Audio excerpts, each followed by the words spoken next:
Hi, Lady Grammar Checker is here today with the short review version of the first video on commas. Let's jump right in and we can review this material here today. The comma's only job is to clarify your meaning. That's all, nothing more.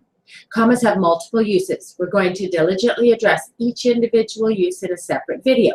You'll be able to actively practice at home until you can utilize each comma rule before you continue on to the next video. Today, we'll take a look at how you could correctly write a sentence in either of the following two ways.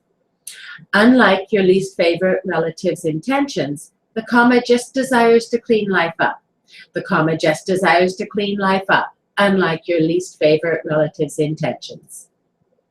When we're done, you'll be able to delete all of your random commas that are falling like snowflakes amongst your beautiful words. Here's a hint regarding what we're doing today.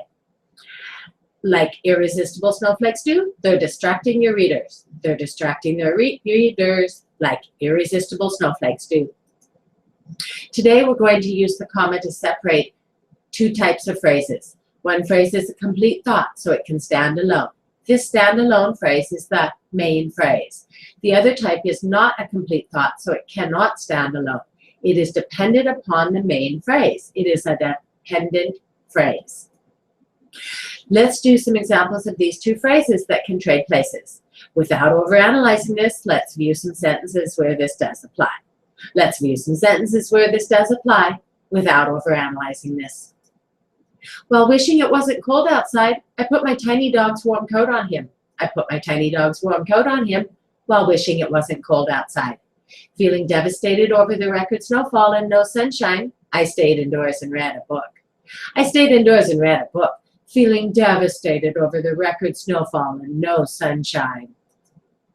Even though it was wishing it could move, the car sat and sat on the freeway. The car sat and sat on the freeway, even though it was wishing it could move. I do know that cars don't wish, except in some movies. Despite the main rush hour traffic being over, cars still sat idling and wasting gas. Cars still sat idling and wasting gas, despite the main rush hour traffic being over.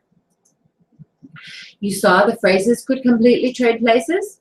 That's the indicator for this one comma rule. You can trade places between the main phrase and the dependent phrase. Just separate them by a comma to keep the thoughts separate. You have noticed that we're using one phrase that could stand alone, the main phrase, and one phrase, the dependent phrase, that is merely helping the main phrase to say more. See, you're good at this. While wishing it wasn't cold outside, the dependent phrase, I put my tiny dog's warm coat on him, the main phrase.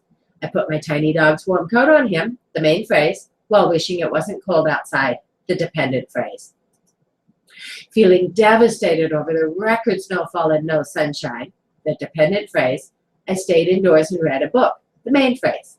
I stayed indoors and read a book, the main phrase. Feeling devastated over the record snowfall and no sunshine, the dependent phrase. Today's rule only involves a main phrase and a dependent phrase. Enjoy practicing using a comma between your main phrase and your dependent phrase. That's the best thing that you can do for yourself is practice, practice, practice. Go make your own example sentences so that you know you can follow this one comma rule. That's all from Lady Grammar Checker for today. Have a great day.